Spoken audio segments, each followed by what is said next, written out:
Hey there, planners. It's new bullet journal setup time. I am so excited to share with you the setup of this new bullet journal for the second half of 2024. Go grab your planners and let's get planning.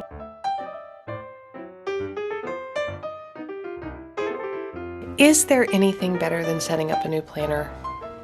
I don't know. Well, yeah, my grandson and his little giggles are way better. Actually, there's lots of things better than setting up a new planner, but it's still really, really fun.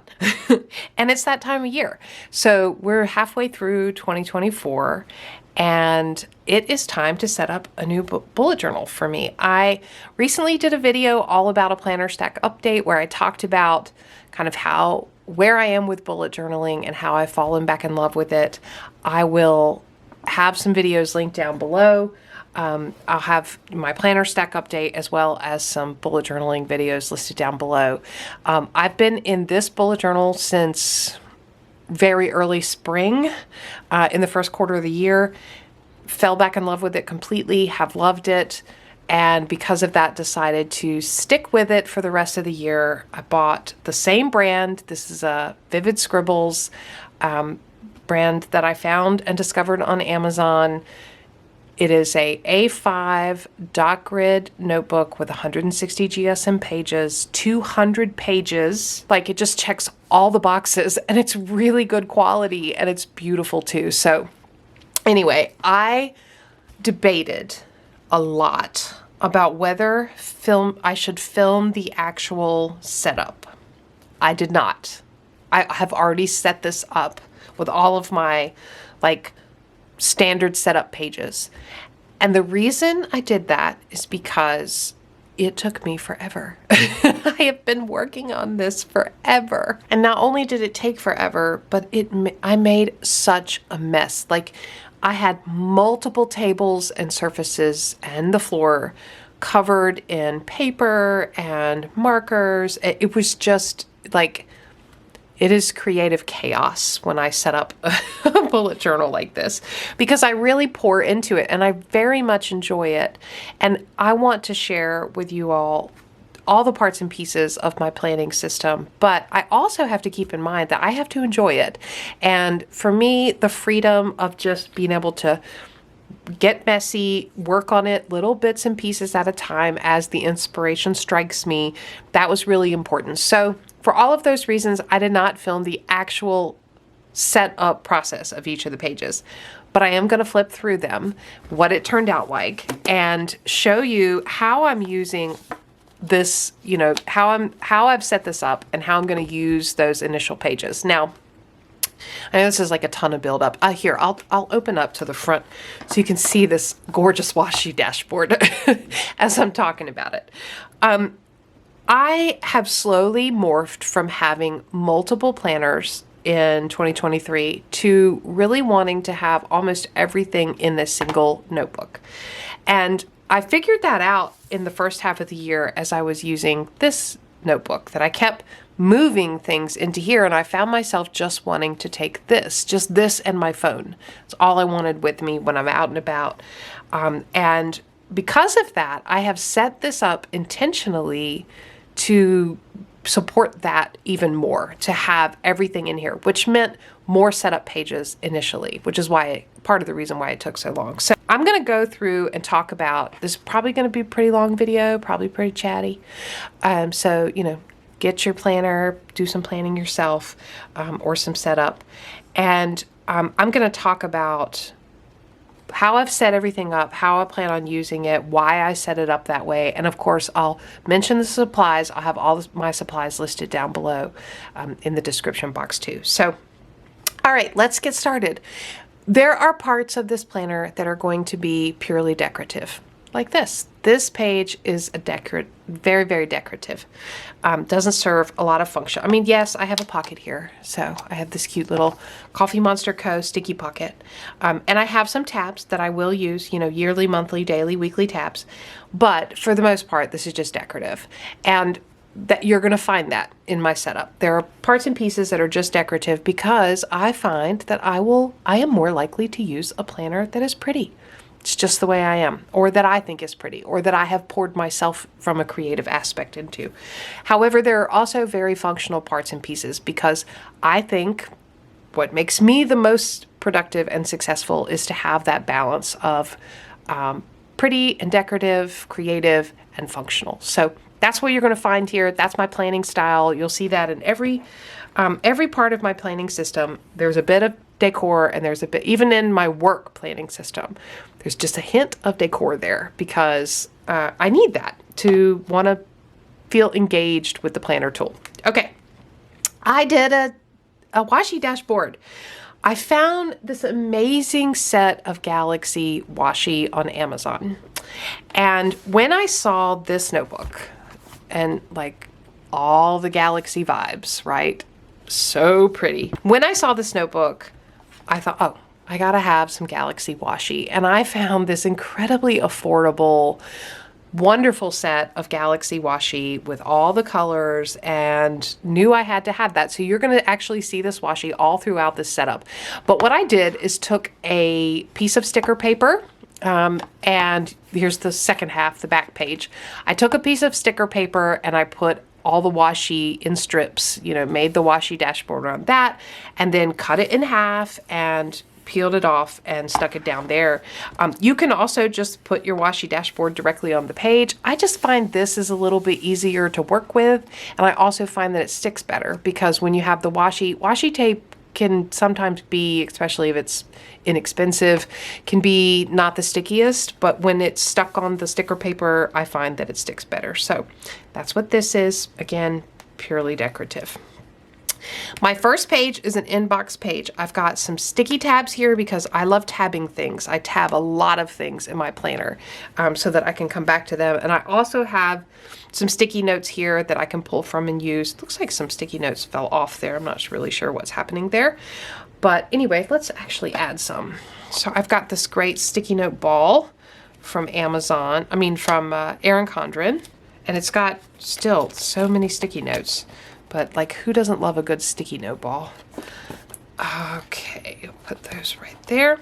All right, so that's just an inbox, a place for me to keep sticky notes, because I will use them. I do have a couple of index pages. I have no idea if I will use this or not. I don't believe that I used them. No, so I did not use them in this journal. So I probably will not use it here either, but who knows, maybe I will. Okay, then I have my sort of cover page. Again, this serves absolutely no function other than to allow me a creative outlet and a place to play around with stickers and just to set the tone. I set the tone of my 2024 Part 2 bullet journal with this page.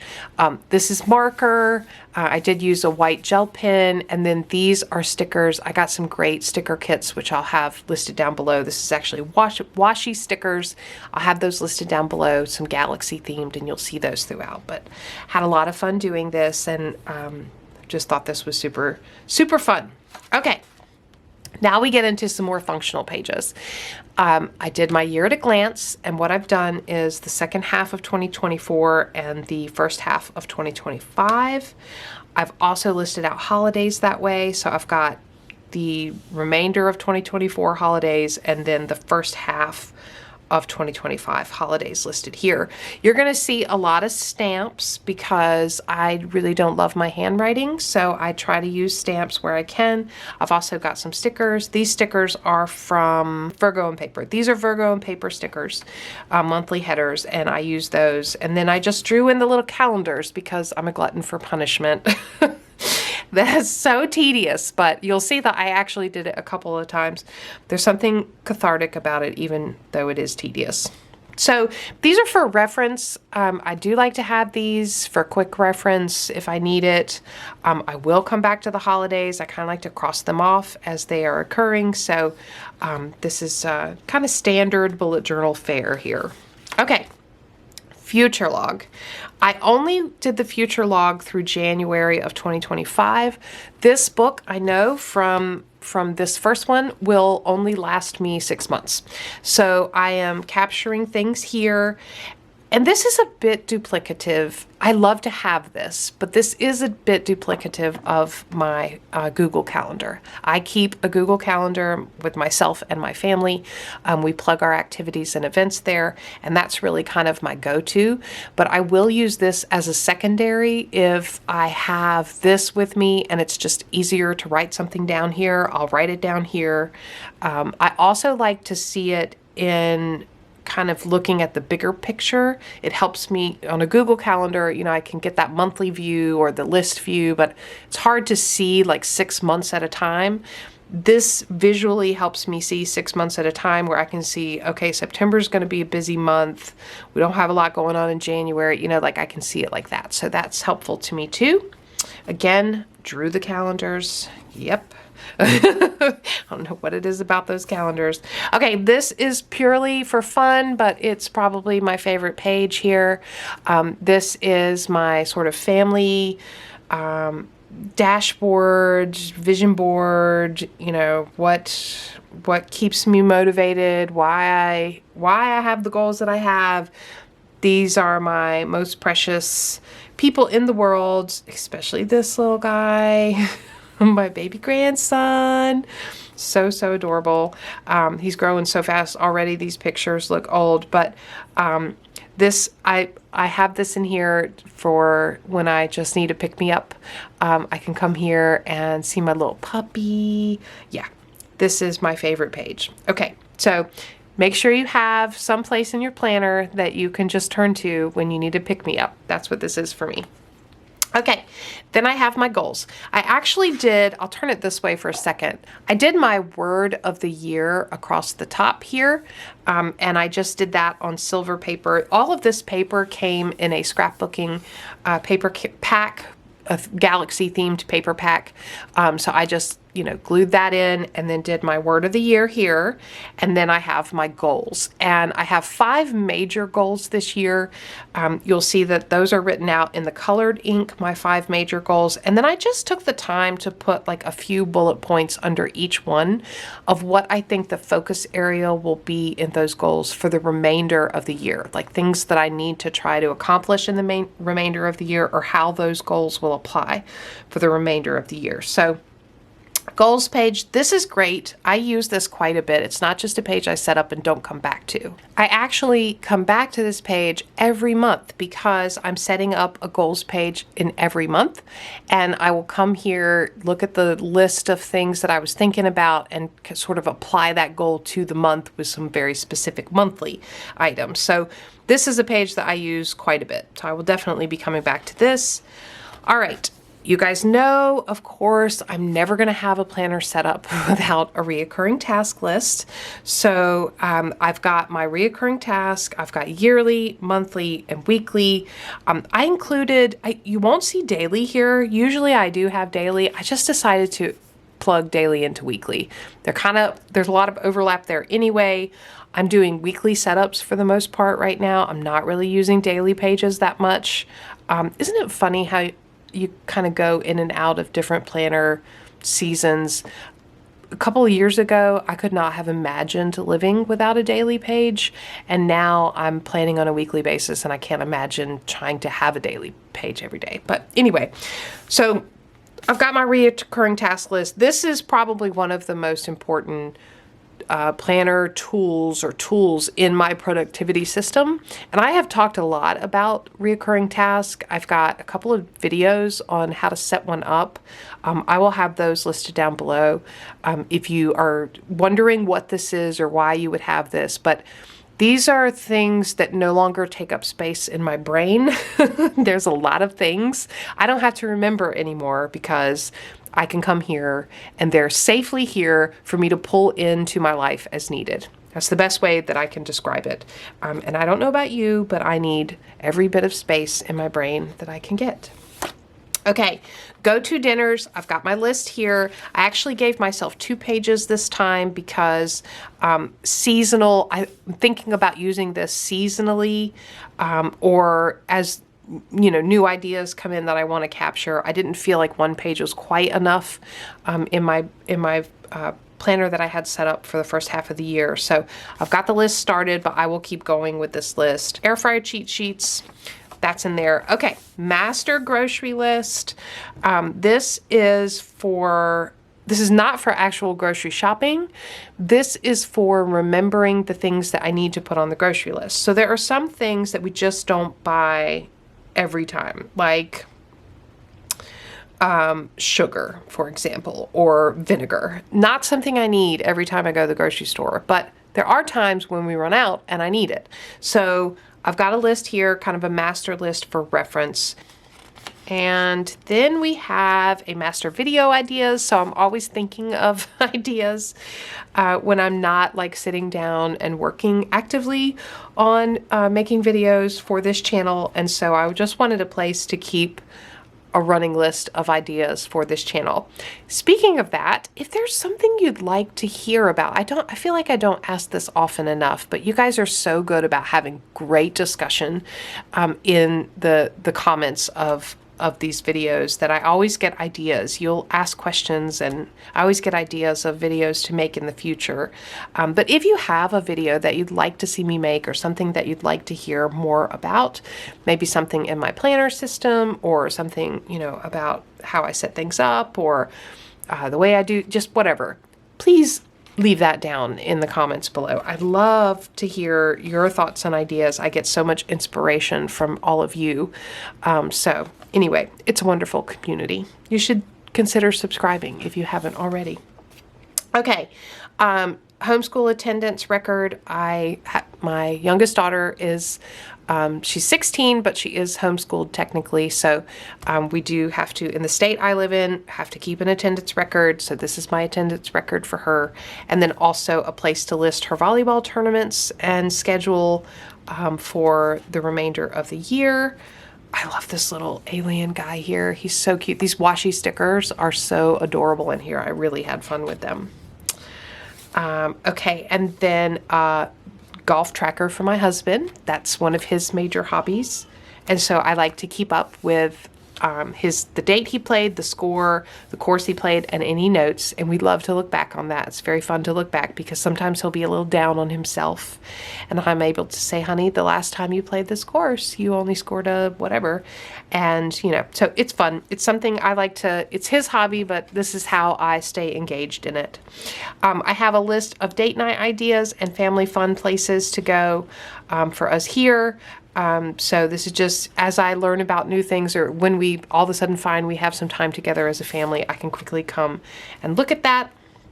This page I will have mostly blurred out because these are contacts. So this is an example of a page I added that I did not have in my setup for the first half of the year. But because I really want this to be like my one planner that I carry around with me, it's important that I have some contact information, doctors, pharmacy, relatives, you know, things like that, that I have that information with me. So I set up this page to be able to write down that information. So now I will have it with me.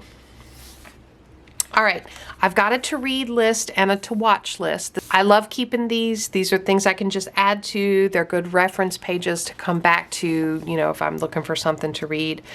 As we head into the end of the year, a wish list and a gift list idea, gift ideas list is going to be very important too. So I've got space to capture that as I'm thinking about the holidays coming up and, you know, what to get folks. These stickers are so cute. Absolutely love it. Right on theme with what I wanted for this bullet journal setup. Okay, got my cycle tracker and a place for notes. I went ahead and populated the previous months because I do want to see this for the full year. So this is one that I had to kind of move over from my previous journal, the information. So I don't mind doing that. It really wasn't that hard, and I'll be able to keep notes here too. I also have a symptom tracker. So you may have seen this little guy. I am wanting to track some symptoms. I'm at a certain age where some weird things are happening. You know, women, you know what I'm talking about. But anyway, I'm wanting to get more detailed with my symptom tracking so that I myself can speak intelligently to my doctor about what is happening to me. So I made this little card, and I just whipped out my laminator. I took a sheet of paper, made a list of all the potential 54 different symptoms, and I'll hold it here for a minute. Hopefully I can get it to focus. Take a screenshot of that. So that's all the symptoms that I have. And you'll see that I've got them numbered. And my intention here is to write the number in the day when I am experiencing symptoms. And I should say, I'm not having a ton of symptoms. So this isn't going to be like a heavy workload for me to come in and write the symptoms. But, you know, if I'm having forgetfulness is on the list, right? Because brain fog and forgetfulness is something I experience occasionally, and it's very frustrating to me. Or, you know, some knee pain. I have some knee pain occasionally, and I just kind of want to track that and also see like how is it lining up with my cycle. Anyway, I've got this little cheat sheet. I tried to think of different ways to do this, like having a master sort of matrix table. I think this is going to be the most efficient. I wanted to have all of the ability to track all of these symptoms, but trying to list them across the page or down the side of the page, it was just too much. So I made this little cheat sheet for myself. I can pull it out and go, okay, number 8, number 4, and number 9, you know, and have a little place to make any notes that I want to make. So that's my intention there. I did laminate it. I just created a little space, ran it through the laminator, and then bent it like that. So it's my little cheat sheet, and I will keep it right back here in the back of the journal where I can pull it out whenever I need it. So we'll see. I don't know that this is going to work, but I'm definitely going to try it because, again, I'm wanting to be able to talk very intelligently to my doctor and, you know, be able to share kind of any patterns that I'm seeing with my health. Okay, library books. I do use I read electronic books, ebooks on my Kindle, and I use a couple of different library apps to check out library books, and I just need to keep track of what I have on hold, what I'm actually reading, what I have requested, that, and, you know, all of that, and just keep in mind so that I'm not reserving too many books and then not able to read them. So that's what that is. This is my adulting log. I've got a few more things to fill out here, but like oil changes, HVAC changes, haircuts, prescription refills, you know, stuff like that. Just keeping track of when those things occur. Again, this is a place where I repeated. I brought information over from my previous journal. All right, and then I go into a little bit of summer-themed setup. So that is the end of my sort of reference pages. I think, let me look back here. I might have one. Yeah, I did go ahead and set up my grid spacing page, and I've talked a lot about that in the past, but let me know if you need more information on what that is. But basically, it's just a little cheat sheet for myself, so I don't have to count boxes. I can just come here and see it. And then I get into, I will have this bullet journal July through December. So I'm really going through 2 different seasons, almost 3 different seasons, summer, fall, and just a smidge of winter. And so I've got a little Hello Summer page set up here and my Not Bummer Summer list. I've talked about this before. I know it's hard to read with the colors, but my kids and I used to watch Judy Moody and the Not Bummer Summer, a little movie. It's based on a book, a little kids movie about these kids who make a list of things to do over the summer so they don't have a bummer summer. And I love the concept so much, and I feel like it's a great way to embrace each summer. So I give myself a challenge of things I want to do. Everything from, you know, movies that are coming out this summer that I want to see, to going fishing with my husband, you know, having a campfire meal, you know, just all kinds of quintessential summer activities listed here. And I like to see how many I can check off by the end of seeing fireworks, you know, all the fun things, all the fun summer things. I like to see how much I can check off by the end of the summer. I also have a to watch and to read that's specific to summer because I do have some summer themed books and movies and shows that I'm trying to watch. And then that's it. That's all I have set up so far. So the next thing you will see is the setup for the month of July. So make sure you stay tuned for that. I hope you enjoy seeing how I set this up and kind of talking through, how I intend to use this. I know some of you are going to be upset that I did not show the actual setup process, like me actually writing out all those pages, but hopefully you can get a sense of, the time and the mess that was created. I just spent an incredible amount of time. I mean, there was ripped paper everywhere, there were stickers, there were marker. It was just a disaster. And it took me a long time to do this because I just did it. I'm busy, so I just did it in parts and pieces. And that was just going to be hard to film. And I wanted to be able to pour into the creativity of it. So hopefully that doesn't upset you too much and you still get a lot of value out of seeing how I've set this up. I'm excited about using it. I would love to hear what you're using for the second half of the year. Are you excited about what you're using for the second half of the year, or are you feeling a little lost in your planner system? I'd love to hear that. Let's keep the conversation going down below after the video. If you enjoyed the video, give me a thumbs up to let me know. Subscribe to Planning Annie for more content like this. And as always, thanks for planning with me.